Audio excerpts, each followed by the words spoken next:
Hello YouTube, Heartless Angel here, back with our final Pokemon X and Y Wi-Fi battle.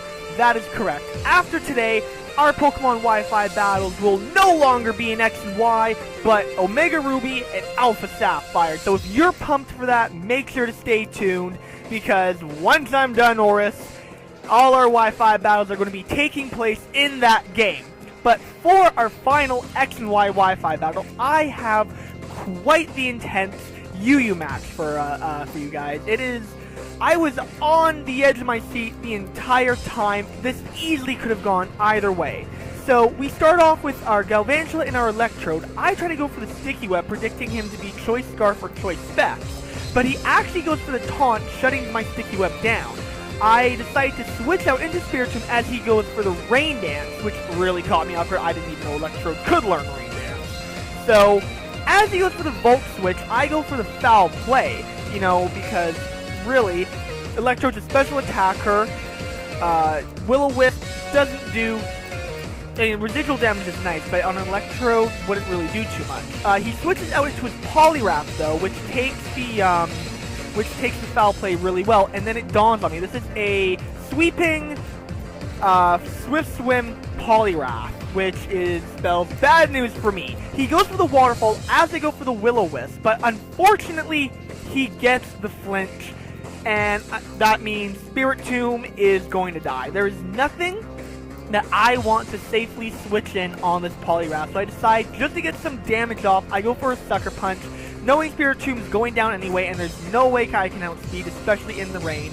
He does take me out with the second Waterfall, and unfortunately, Spiritomb goes down, and which was really unfortunate this early on, because Spiritomb is one of my walls. I do decide to switch back out into Galvantula, because even if he does hit me with a Waterfall, I am Focus Sash, and I can hit with a Thunder. But he does switch out into the Bronzong, and it actually takes the Thunder quite well. It will probably be a 4-hit KO, so I decide, forget it, I'm not taunted anymore, I'm going to set up the Sticky Web, although I am aware that he does have a Blastoise on his team, which is Rapid Spinner, so I do have to be careful about that, and with Spiritomb gone, not good. He does set up the Light Screen as I go for the Thunder. I actually switch out into Aerodactyl here as he goes for the Reflect. Now, you may be wondering why I would go into a Mega Aerodactyl. This Mega Aerodactyl is not the set you would expect. It's actually a supportive Mega Aerodactyl, because Aerodactyl has such amazing speed. It's great for setting up Stealth Rocks and Taunts, and I do decide to set up the Stealth Rocks here just for some residual damage, even though I know the Blastoise could come in at any second. Aerodactyl literally could not do anything to this Bronzong, and at the moment, with screens up, nothing in my team could really do too much against this Bronzong, except for maybe Infernape, but with the rain up, it can't do too much. So he does go for the Gyro Ball, taking Aerodactyl down as the rain stops, allowing me to come into Infernape.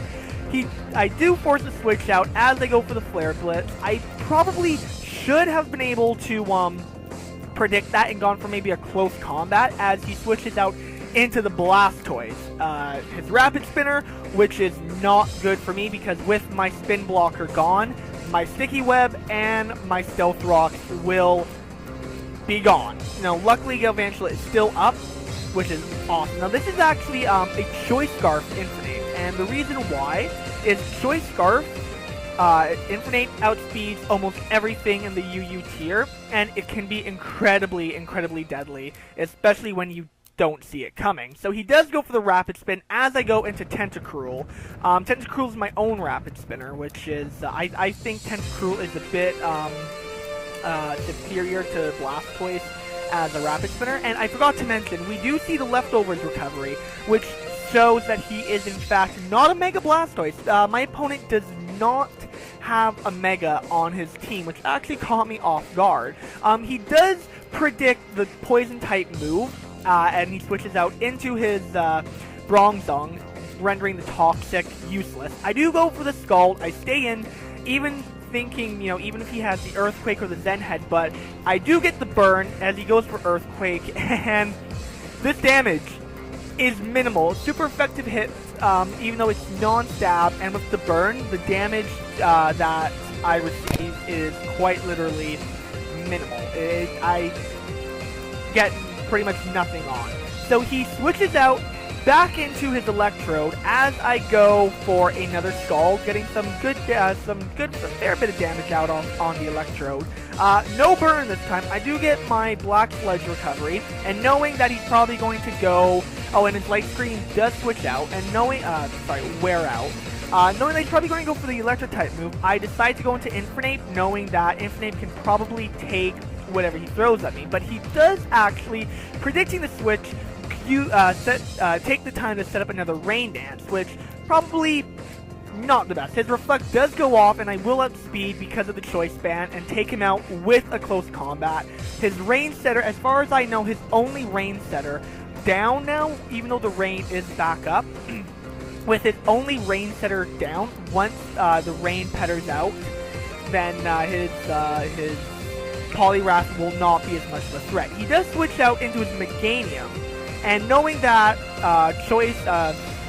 close combat won't do too much, I decide to go into Tentacruel as he sets up a Reflect, showing that this is also a screen-setting Pokemon. He's got two screeners on his team, which, again, caught me off guard. I've never seen Meganium in action, so I don't even know what these things do. I didn't know they could set up screens. I do go for the Sludge Wave with, as he goes for the Aromatherapy. Unfortunately, even though it doesn't matter too much, curing his Bronzong of the burn, that would have made a lot more of a difference if it was his, oh man, I'm forgetting names all around today. If it was his Poliwrath. I do switch out, predicting actually his Bronzong to come back in on his prediction of me going for another Poison type move, and that is exactly how it works. I switch out into Galvantula, and I go for Thunder with his Light Screen down. I know I can at least take this thing down to a killable range, as he does set up the Light Screen. Now, I take a really risky play here. Even though I do have my my Focus Sash up, I do decide to risk another Thunder. Not sure if it'll kill with the Light Screen up instead of going for the Sticky Web. The Thunder does connect because of the rain and plus of Compound Ice, and it does kill the Bronzong, which is great. And with the Reflect going out now, it shows that while his Bronzong is holding the Light Clay, his Meganium isn't. So he switches out into his Combusken. I decide to set up the Sticky Web as he goes for a Sword Stance, and I am kind of familiar with Combusken, so I know this is probably a Sword Stance, Speed Boost, Baton Passing set.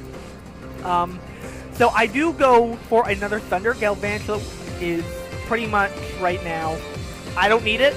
I can deal with the Blastoise even if he decides to come in on it. However, he decides to set up another Sword Stance as I go for another Thunder. He gets the Speed Boosts up. But like I said, I switch out. Sorry, I am kind of getting lost here. I switch out into the Tentacruel, knowing that Tentacruel can take whatever he throws at me. He does go for another Sword Stance. But like I said, Tentacruel can tank this thing because I resist both of his stabs. So even with 3 Sword Stances up, it's not going to do too much. However, he does go for the Baton Pass, which does spell trouble because I have a feeling he's going to come in with the Poliwrath, which is exactly what he does. I do go for the, however, the Sticky Web does help mitigate the Speed Boost, although not too much. I do go for the Scald, and that doesn't do anything, and I unfortunately don't get the burn. He does go for the, the Brick Break. I don't know if he was expecting me to switch out. However, Tentacruel does survive, and I am able to land a Toxic on this Poliwrath, which may not be as good as a burn, but, you know, any type of residual damage is good residual damage, especially on a sweeper like this. If I can hold out a bit, then he will go down to the Toxic. However, as the Toxic does do some damage to him, it is revealed that he is a Citrus Berry Poliwrath, and he is packing the Facade, which caught me off guard as well. I don't really know Tentacruels. The Facade will take me out. I'm not sure if it really matters. at that point. He probably could have taken me out with another Brick Break. I do decide to come back in on Galvantula, knowing that Galvantula can take this Poliwrath out, especially with my Focus Sash still intact. So he does go for the Facade, brings me down to my Sash, and I hit with the Thunder, taking out probably the biggest threat on that team, especially with the Swords Dance and the Speed Boost stuff. So Poliwrath does go down, and I am in a great position now. He does bring in the Combustion, and I'm not sure if he's going to set up or Baton Pass into something else. But he does go for the Quick Attack to take Galvantula out. Galvantula falls, which is, again, fine, even though he does have the Blastoise up. At this point, pretty much, okay, I need to explain why Sticky Web is so important for this team. I do run a Choice Specs Porygon Z, and as you will see later on, it is really important that I have Sticky Web up. So I'm coming into Infernape, and I go for the Earthquake, as he goes for another Swords Dance. The Earthquake will be a 2-hit KO, and with his Speed Boost, I don't know if he will outspeed me now, especially with the Sticky Web, but he just decides to go for the Quick Attack, which doesn't do too much on Infernape. The next Earthquake will kill, taking Combustion down, leaving him only with Blastoise and Meganium.